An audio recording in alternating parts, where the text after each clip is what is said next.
امروز 16 نوامبر است. سند تاریخی برای تاجیکستان و من شالو گلخوجه برنامه خبری رادیو آزادی را تقدیم شما میکنم. نخستم را با شما میبینیم که در 15 دقیقه اطراف کدام موضوع صحبت میشود. تاجیکستان نخستین چرخه روغن را به کار درآورد. این چرخه اول با اقتدار 115 مگاوات و در آخر تا 600 مگاوات قوه برق استحصال میکند. رهبر محبس خوجند پس از عصیان زندانیان بازداشت شد. فیض‌الله سفرزاد به سوء استفاده از مقام و خنک نظری متهم می شود. برای دشوار برای پروازهای هنری زیبا صنم‌های توجیک میگویند در جامعه محافظه‌کار مدل بودن آسان نیست. طراحان درباره رقابت حرف میزنند.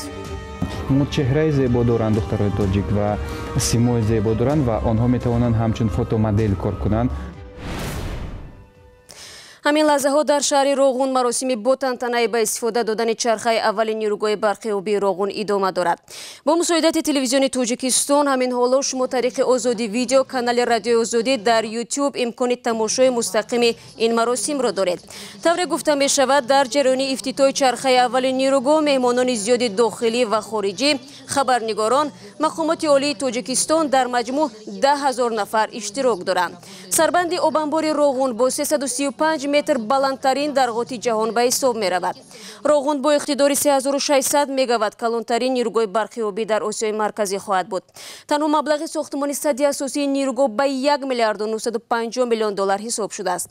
قرار است چرخه دوم روغن ماه اپریل سال 2019 به گردش آید و حالا در استودیو با ما همکارم عبدالله اشرف قرار دارد که چند روز به این جانب مشغول موضوع نیروگاه روغن است. عبدالله سلام، اهمیتی به استفاده دادن چرخه اول در چیست؟ چون طور معلوم در مجموع باید 6 چرخه به کار انداخته شود تا اینکه سالانه تا 17 میلیارد کیلووات ساعت برق تولید گردد. سلام شهلا. نخست باید گفت که امروز نه تنها چرخه نخستین نیروگاه برقی آبی روغن رسما افتتاح شد، بلکه خط برق بلند شدتی نیروی برق از محل نیروگاه تا به ایستگاه نیروی برق در شهر دوشنبه به استفاده داده شد. این خط بلند شدتی 500 کیلوولت که از 412 پایه عبارت است، نیروگاه برقی روغن را به حلقه انرژتیکی کل جمهوری پیوست کرد. چرخه نخستین نیروگاه روغن چند روز باز گردش میخورد، اما امروز پرزیدنت امامعلی رحمان با پخش تگمه برای نخستین بار برق این نیروگاه را به سیستم تمام جمهوری پیوست میکند. یعنی نخستین کیلووات ساعت های نیروی برق به خط برق جمهوری اکنون وارد می شود. امیدی اکثر ساکنان تاجیکستان هم از این لحظه به بعد این است که با به کار در آمدن اولین چرخه روغن محدودیت انتقال برق به خانه های ایشان از بین می رود، ساعتی که سالیان دراز مردم انتظار آن بود. بله عبدالله، خب چرخه اول به کار در آمد، اکنون چی تغییر می یابد؟ نیروی تولید شده آن در کجا استفاده خواهد شد؟ ساختمان این نیروگاه شهلا کار خیلی پرخرج است، به جز از آنه که کشور هر سال حدود 2 میلیارد سومانی مبلغ از بودجه خودش جدا میکند. برای انجام این ساختمان تاجیکستان باز با فروش یوروبون ها 500 میلیون دلار دیگر جلب کرده است. این مبلغ ها نیز با بهره بیش از 7% در سال گرفته شدند. تاجیکستان در مدت 10 سال باید این مبلغ را با فایزهایش برگرداند. از این رو با کار درآمدن چرخه اول به کشور امکانیت میدهد که در فصل گرما نیروی اضافی که از این چرخه تولید می شود به خارج کشور فروخته شود. از این راه کشور می تواند درآمد بگیرد و برای ادامه ساختمان مصرف کند. محض به خاطر صادرات برق در تاجیکستان طرح کسب هزار عملی می شود که صادرات نیروی برق تاجیکستان را به پاکستان فراهم می کند. پاکستان به برق تاجیکستان خیلی نیاز دارد، خصوصا در فصل تابستان، زمانی که خود تاجیکستان برق اضافی تولید می کند. نقشه ساختمان آینده نیروگاه روغن هم که 6 چرخه دارد و توانایی نهاییش به 3600 مگاوات میرسد، محض از حساب فروش برق پیش بینی شده است. انتظار می رود که ساختمان پوره نیروگاه سال 2032 به انجام برسد. خب عبدالله، چون مسئله فروش برق رو به میان گذاشتیم، اما برای ساکنان خود جمهوری چی؟ آیا با کار در آمدن روغن ارزان شدن نیروی برق به ساکنان در نظر هست یا نه؟ این سوال اصلی کاربران رادیو آزادی از ماست که میپرسند. شالا در پیشبینی‌های اقتصادی که وزارت رشد اقتصاد و سودای تاجیکستان آماده کرده است، حداقل در 3 سال آینده برعکس بالاروی نرخ نیروی برق پیش بینی می شود، چون که وضع مالیوی شرکت برق تاجیک چندان خوب نیست. مسئولان این شرکت دائم میگویند که نرخ برقی که به مردم میفروشند خیلی ارزان است، حتی خرجات خود شرکت را روی پوش نمیکند. ولی پیشنهادهای با نرخ امتیازناک دادن برق در فصل تابستان به برخی از شرکت‌ها و یا ساحه‌های اقتصاد وجود دارد، اما نه برای مردم. فهمو. خب سپاس عبدالله برای صحبت. بینندگان عزیز، یادآور میشم که پخش مستقیم از مراسم فعال کردن چرخه اول نیروگاه روغون در آزادی ویدیو کانال ما در یوتیوب همین حالا ادامه دارد. تماشا کنید. من رو میارم با موضوع دیگر. ظاهرا رئیس زندان رقم 3 شهر خوجند برای آشوب محبوسان در این مؤسسه پاسخ خواهد داد. هرچند تا به حال مقامات رسمی درباره اسیان زندانیان مهر خاموشی بر لب زدند، ولی رهبر محبس از وظیفه برکنار شده است. در این زندان که شماره محبوسانش 800 نفر گفته می شود، شب 7 به 8 نوامبر آشوب سر زد که 10 کشته و زخمی بر جای گذاشت. میرزا نبی خالقزاد با جزئیات بیشتر. پس از حادثه پرقربانی در محبس رقم 3 شهر خوجند، رئیس این محبس فیض‌الله سفرزاد برکنار شد و حالا بازداشت شده. در نسبت او با جرم خنک نظری و سوء استفاده از منصب پرونده باز شده. تفتیشات ادامه دارد. مقامات تفتیشاتی که عبارت از نمایندگان دادستانی کل و وزارت عدلیه می باشند میگویند که فیض‌الله سفرزاد هنگام آشوب این زندان کوشش نمود که به طور خودمانی این آشوب را خاموش کند، اما نتوانست و تقریبا در این حالت 5 ساعت میگذرد ولی او موفق نمیشد و ناچار بانگ اضطراب میزند و در همین حال مقامات قدرتی حاضر می شوند و برای فرونشاندن این آشوب چاره های جسته می شود. برخی از مقامات می گویند در این حادثه حدودی 50 نفر از زندانی ها کشته می شوند و 2 نفر از زندانبان ها نیز می فوتند و حدودی 5 نفر از زندانبان ها مجروح شده فعلا در بیمارخانه شهر خوجند بستری هستند. در حال حاضر مقامات تفتیشاتی در نسبت این حادثه با ماده 104 کشتار انسان و دیگر از ماده های کودکس جنایی پرونده باز کرده و حالا تفتیشات ادامه دارد. اما سوال اصلی این است که تا هنوز به طور دقیق سبب اصلی رخ دادن این حادثه شرح داده نمی شود و مقامات رسمی نیز به طور رسمی اظهارات یا بیانیه هم پخش نکردند.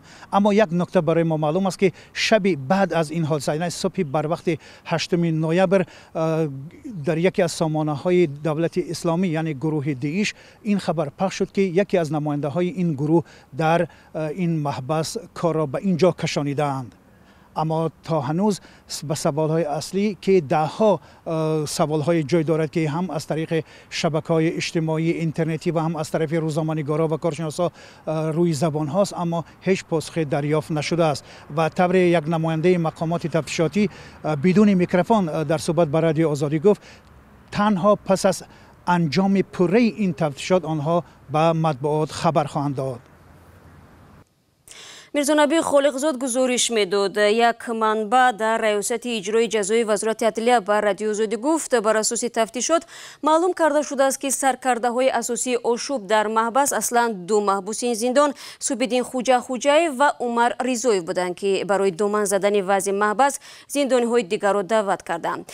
در ضمن پس از حادثه آشوب محبوسان در خوجند، مقامات ریاست اجرای جزای وزارت عدلیه در محبس های دیگری تاجیکستان کارهای فهماندهی را شروع کردند.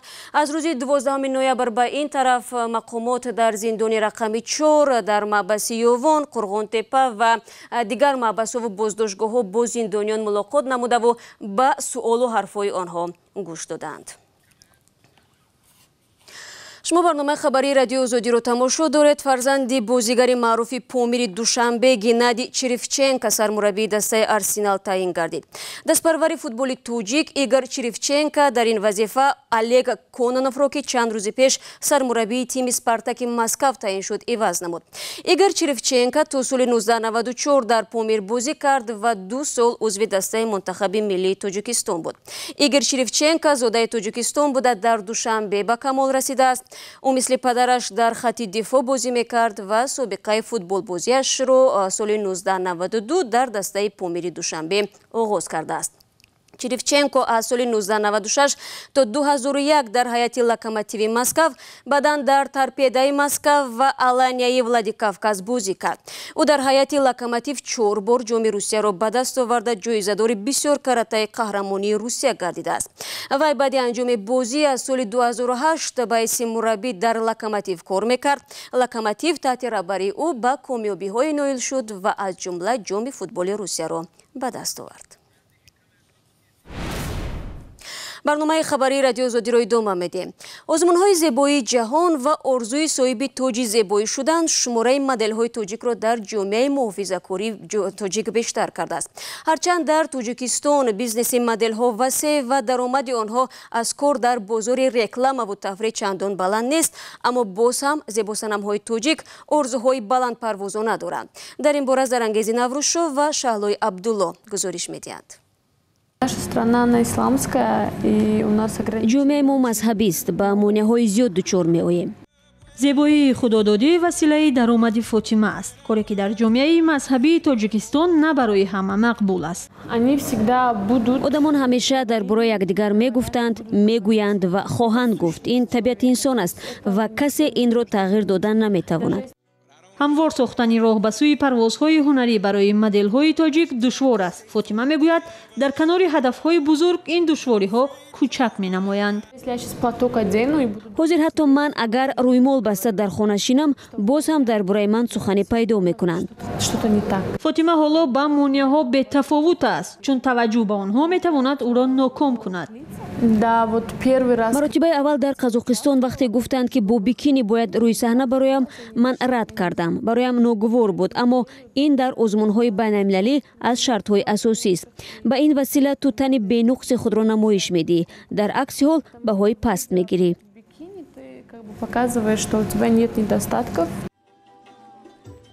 дар Тоҷикистон моделҳо даромади хуб надоранд. Бозори реклама ба таври шояд рушд накардааст.